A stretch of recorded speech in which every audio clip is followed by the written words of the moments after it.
now we'll have session 2 panel. So if all the presenters can come and join Richard, please. And so we'll have questions from the audience as well, don't forget.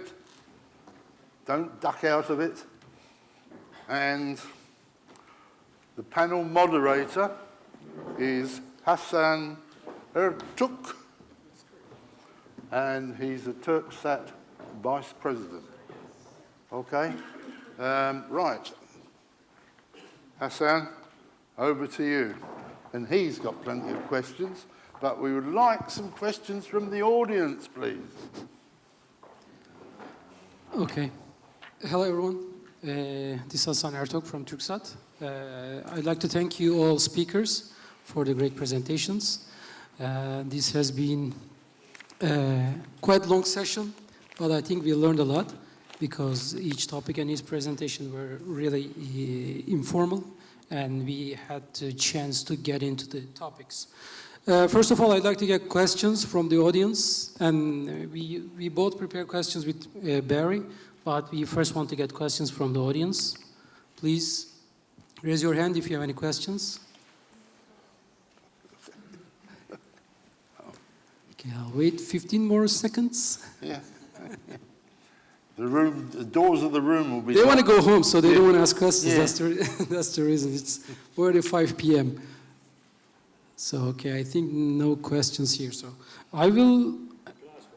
You want to have a question? Okay. I will start with the questions. First of all, this question will be... I want all satellite operator representatives to answer it. Starting from Yahsat, SES Government, OneWeb, Avanti, and Intelsat in this order. And the question will be about LEO constellations. Of course, we have a LEO constellation representative here from OneWeb.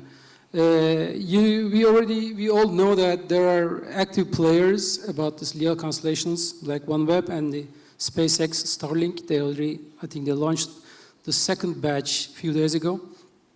So it's getting quite hot in terms of the production and everything. So we are getting through the time that the service will start.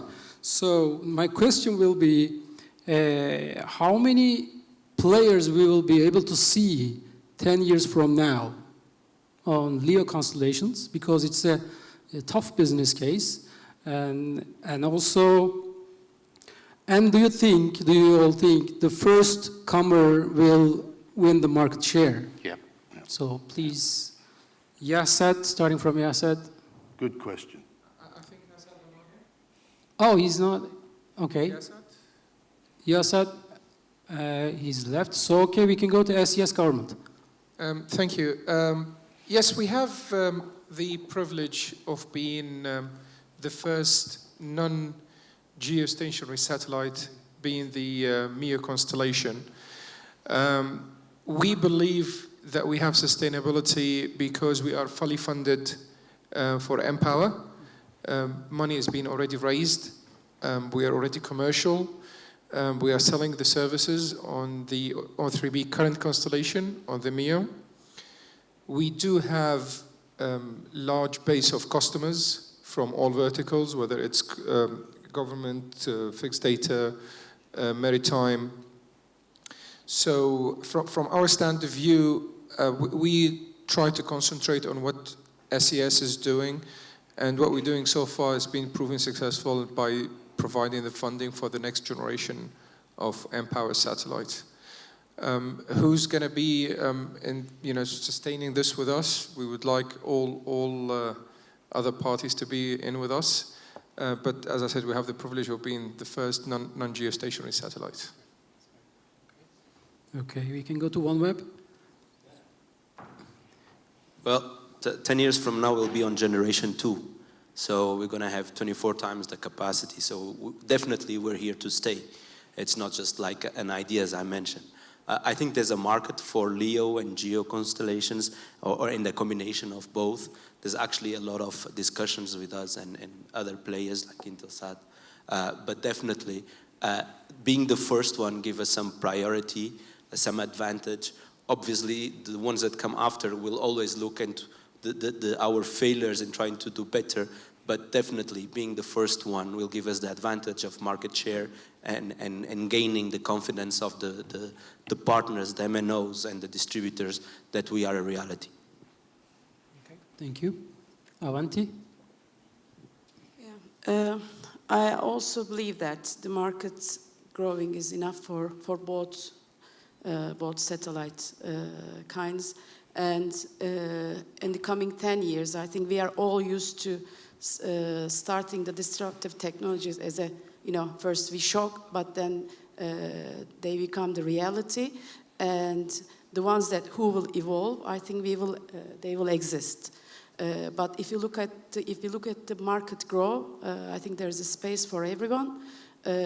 But we need to, focus on the market and answer the market needs, and sometimes be ahead of the customers, because I believe the customer needs doesn't create the market, but the companies who are ahead of the vision create the market. Intelsat? Yeah, I think there is obviously a first mover advantage. It's no mean feat getting up a constellation, so congrats to Rui and team. My view on this is that it is very challenging to get the finance for these LEO systems. I mean, we've seen some casualties recently, and I think follow-on funding is debated as well. So it's not an easy job to do it. But I see, just generally, and this is me, not Intelsat, but I see stimulation of satellite communications through new LEO systems. So I think where you have LEO, then you'll naturally gravitate towards some geo traffic once you have the latency problem solved for a particular customer. Then the non-critical latency applications go via GEO. So I see it as a multiplicative, positive thing to have LEO systems. But one thing I am curious about is some of maybe the more well-financed systems might have a slightly different monetization model. And I'm not sure we know that yet, so that might put the cat amongst the pigeons in terms of the threat or the change in the global connectivity landscape that those systems bring. Thank you. My second question will also be for the satellite operators, but in the reverse order, so you have the microphone. 5G is on its way, and it's IMT 2020, so which means it will be starting operational. In some countries, they already started, but next year it will be more, we will see more services on mobile operators. They're demanding, of course, huge spectrum, and the satellite operators also demanding huge spectrum, so we have to share spectrum somehow. And also, it seems like we need to share the business on the ground. So when 5G comes, satellite operators think that there will be a big competition to get the business, but satellite operators may also be complement to 5G. So what's your company's plan for the 5G coming on its way? I mean, where do you locate your company? Where do you place your company when 5G comes? You will compete with them, or you will be complemented, or any business decisions you have made so far in terms of 5G? So I think it's very much geography dependent. I think it can even vary on a country-by-country basis in terms of what the perceived threat is or the synergies are with 5G. And this is specifically around their play for C-band spectrum. So I think it's really hard to be general about it, because, for example, how C-band is used in North America is extremely different to how it's used in sub-Saharan Africa.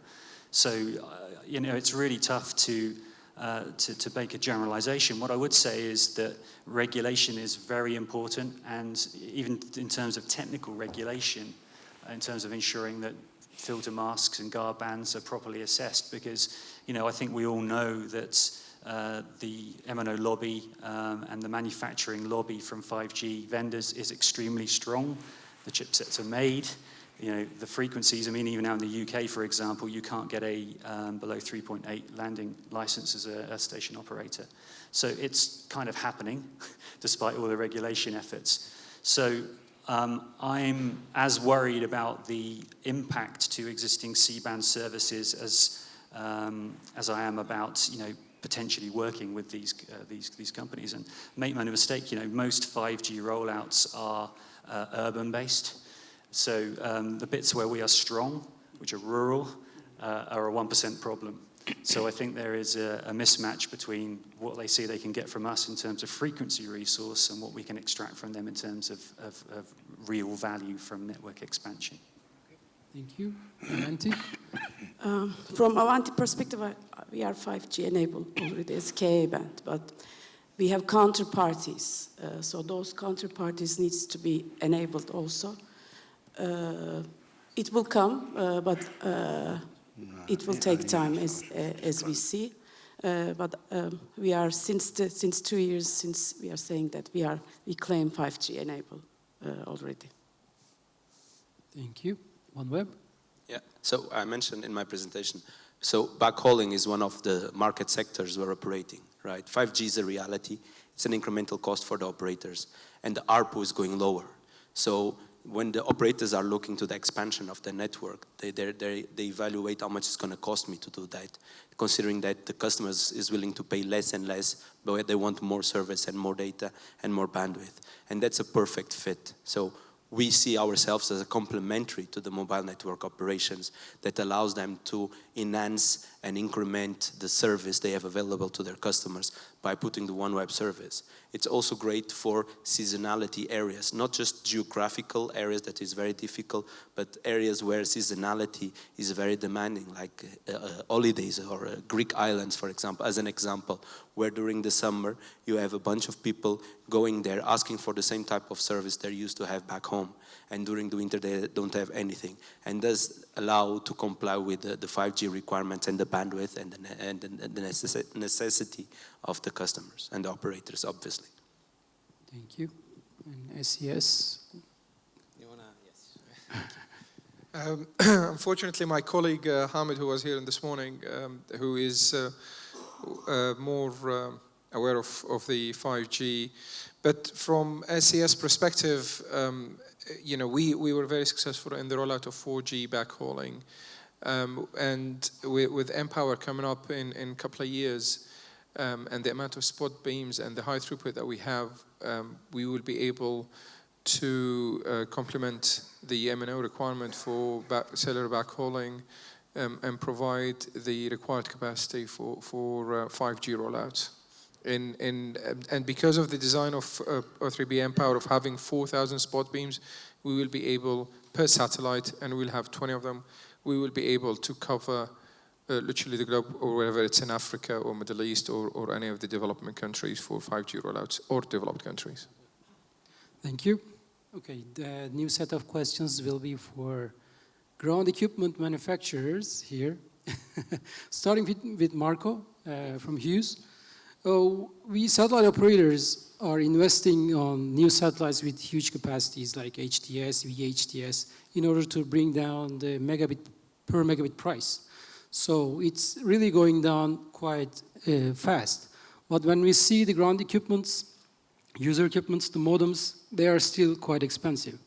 So what is your plan to reduce the prices of the user equipments for the future in order to cope with megabit prices? Okay, yes. If you're looking on the ground station equipment, the remote stations, it's depending on what kind of services you want to achieve, because we have the consumer market in US and through our partners worldwide, where the remote station equipment is pretty cheap, okay? We are, of course, looking in a larger scale of production that will bring this down, so this is what we are doing. If you're looking for some specific services like cellular backhaul, if you're looking for something like 5G that is already being developed in our technology, of course the modem price cannot be the same as it is for the broadband. So we're looking for working, for example, with OneWeb, with others, where the idea is to have millions of remote stations. This will bring, of course, the production line in a very efficient way and bringing the pricing down. I don't want to say that, you know, the full system will be under $100, but, you know, this is something that probably in the near future, couple of years, probably can be achieved. That is what our vision, you know. Then it's depending on the market. Okay, very good. SES, do you have any, in SES networks, do you have anything to say about that? So I complement what our colleague from HNS is saying. So what we see now, especially in emerging market, even $200 or $100 is not affordable, even for African customer, because I'm covering Africa and Middle East. As SES, we have taken a different step in terms of approach, offering managed services, where we are bundling the hardware in our megabits rates. More and more in terms of production, that's why we need to have LEO constellation like OneWeb, so we can increase in terms of production as a mass production. This will bring the terminal price to absolute minimum. Thank you. One more question to Hughes, and also here I can ask you to. We know that IoT, we are talking about IoT devices. Billions of devices will be available in coming years, and they will be narrowband applications, but we need to have IoT devices, IoT modems, in order to connect through satellite. So do you have any plans for the coming years to go through the IoT devices, like flat panel antennas, small footprint antennas, small footprint modems for IoT applications? As you know, we have today S-band over Europe. So EchoStar Mobile is providing S-band connectivity in all Europe. Turkey has also coverage that is not licensed, but we have the coverage also over Turkey. And in S-band, of course, we are giving services with a specific product. And beginning of next year, we will have a new product that is very cheap one and is made for the IoT. This is for the S-band connectivity. We're thinking to have also something that will be for KA and KU, but mostly on KA, is in the development phase, and we should have something during next year. So it is in our mind to create something that is for the IoT. It's not yet a defined plan on when we will have these IoT devices, but we are thinking to do it. Okay, thank you. I have one last question to GSATCOM, and then I will bring the floor to Barry. And you're talking about this small geo platform you are working on right now. And, you know, the satellite market right now is talking about LEO constellations and also with very high throughput satellites. So it's like two different edges are growing. And you are kind of locating yourself in the middle or a bit closer to the LEO side. So what is the major advantage that you can provide us? I mean, with 1 or 2 tons of satellite, you're thinking to provide 50 gigabit capacity. And the most important question I think here is what's the price level that you are expecting from this 50 gigabit per second satellite? So let's say if you can answer that first, and because there's a question that if I add more, then I can have a few hundred gigabits per second capacity. Why would I go for a small geo satellite? That's one question. And the second one is, if we order a satellite from you today, when we will be able to get it? Okay, thank you very much for this question. I would like to start from the first question. Actually, small geo is an, let's say, niche product for the operators that need, let's say, flexible service with a good capex. Of course, there are various alternatives like LEO constellations here as presented, but here we think that in the global market there are special demands. There will be special demands again for geosatellites in the next decade, in the near future. And here, what we can do, I cannot give an, let's say, general price to you on this table, but what we can say is we are servicing, with our technologies, we are servicing with a competitive price for gigabit per second, for each gigabit per second. Also for the LEO constellations or the similar geosatellites itself. I think it is not only for a price for a gigabit per second for the, let's say, solution selection for the geosatellite or LEO constellations or small geosatellite itself. It is a package of the advantages is fitting or not for that operator. If you need a very fast procurement, okay, that might be an option. But if you need a huge demand on the service, on the payload side, of course, this is a limited service capability for the small geo. What we are trying to do is to enhance the services or the flexible services for the small geo satellite itself. Wide beam is not a technical challenge, but the small geo flexible services increased it and provide the customers less price for gigabit per second, each gigabit per second. This is the main target of our program. I can say it. And of course, it's something changing with the mission design, of course, changing with the customer demands. So what I can say to wrap up is we are in a competitive price as the small geo providers, not only for GSATCOM I would like to talk. And for the second one, for GSATCOM, especially for GSATCOM, we are ready to launch the first satellite in 2023.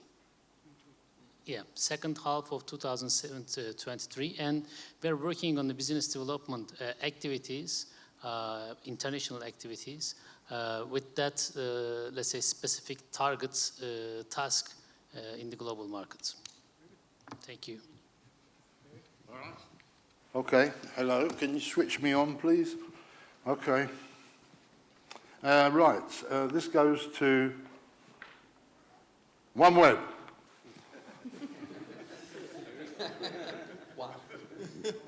Your satellite factory. What happens when you've completed the build of 650 satielites? You're going to close it down? No, we have the second generation coming. Yeah, but how many is that then?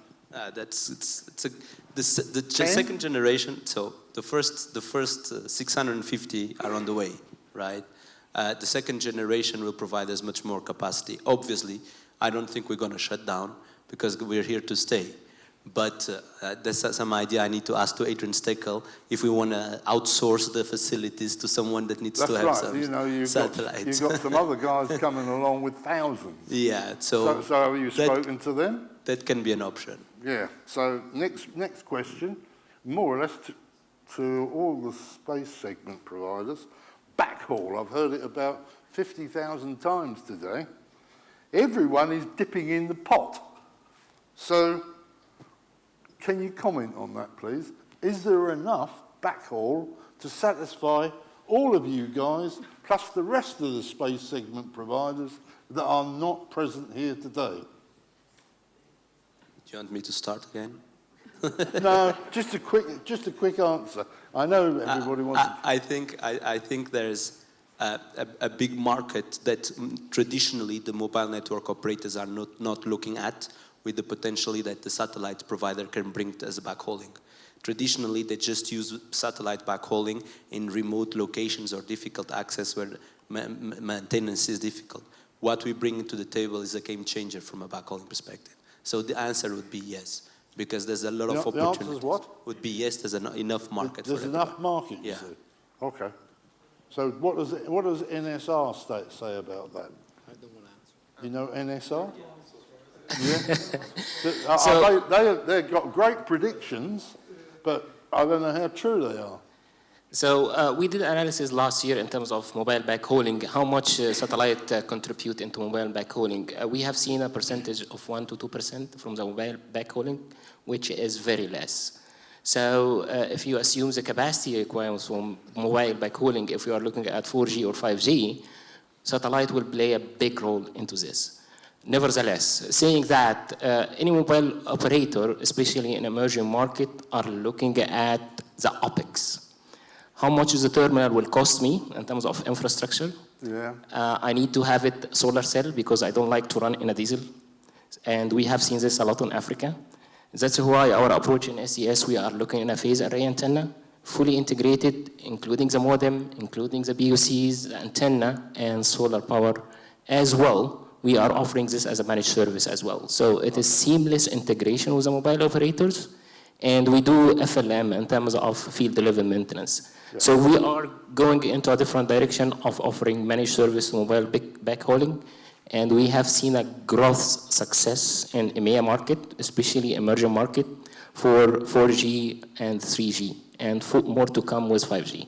Okay, fair enough. Yeah, did you think that was a fair question for me? Yeah. Okay, good. Now, my last question is this, to do with competition. Now, what's happening is that, you know, LeoSat has gone, but what's the reason, and why is Telesat sort of hesitating and delaying? I think it's because of SpaceX and Amazon, the fright that came out of them this last week or 2 weeks ago, whenever it was.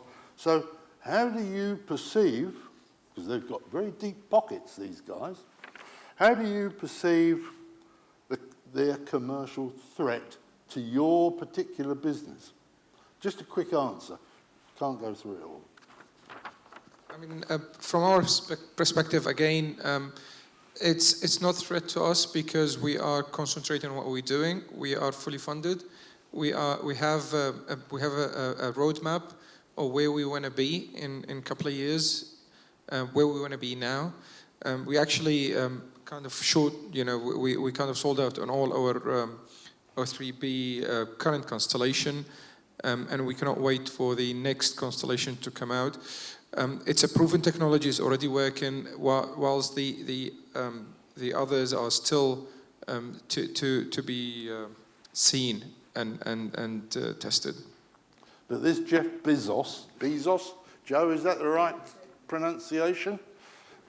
He's got billions, and he can pay his way out of anything. He's entrepreneurial. He's a great guy. Anyway, sorry, carry on. No, that's fine. If I might just add, one of the things I think that SpaceX being Elon Musk and Jeff Bezos being Amazon do bring that perhaps is a little unique is they have a visibility out to the normal market, to the normal Joe that the others don't have as much. They have a way of generating excitement that you tend to not see from other companies, and a sexiness about it. I mean, Elon Musk is the Thomas Edison of our lifetime. Well, I'm going to say that any competitor should be respected. Obviously, both SpaceX and Amazon are threats, and they're on our radar as we are on their radar. So they do have deep pockets. They can do a lot of things that they promised, but they haven't delivered as of now. But yeah, we're here to watch them and watch them carefully, because that's what we do with your enemies. We look at them. Yeah, I believe that they are game changers. So we have to be careful about that. But it's also good that they can also create a new market for us, also new opportunity. But definitely they are game changers. Yes, I believe it. So Barry, you're talking about free satellite internet with a Amazon Prime subscription? Yeah. Yeah. Who knows? I think, you know, obviously those guys... You're going to pay for it some way. There's no free lunch. No, this is true. But, you know, I think that this is what I was alluding to before in terms we're not really aware of the monetization models of those super companies, you know, who are getting into this area. So that's, I guess, it's a potential threat to the business, but it has to be realized. Yeah. Okay. All right. I think, shall we call it a day? Hasan, thank you very much for your contribution. Thank you. It's been great. And all the guys along here, thank you very much. Great presentations. And I hope the audience has benefited from today's activities. Is that so?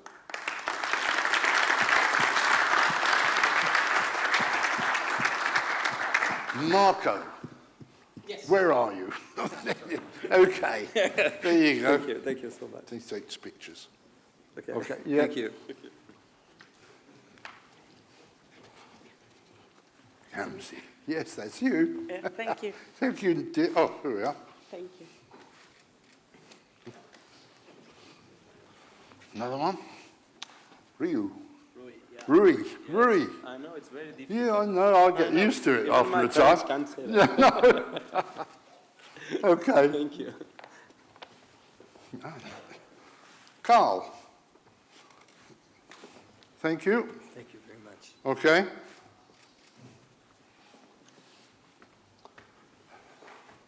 Richard. There we go. Ibrahim. Thank you. All right? Thank you for having us. Okay. You know my friend David Price, don't you? He's my good friend as well. Thank you. Ramesh. Okay. Thank you. Thank you very much. Is that it along there? Oh, no, one more. Yeah.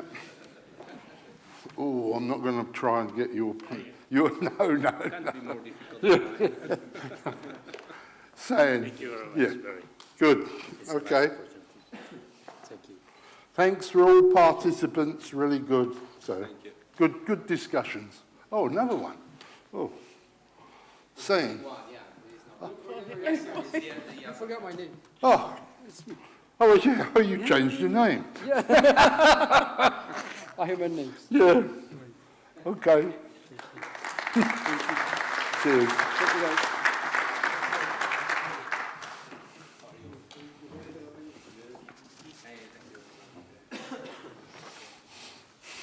Well.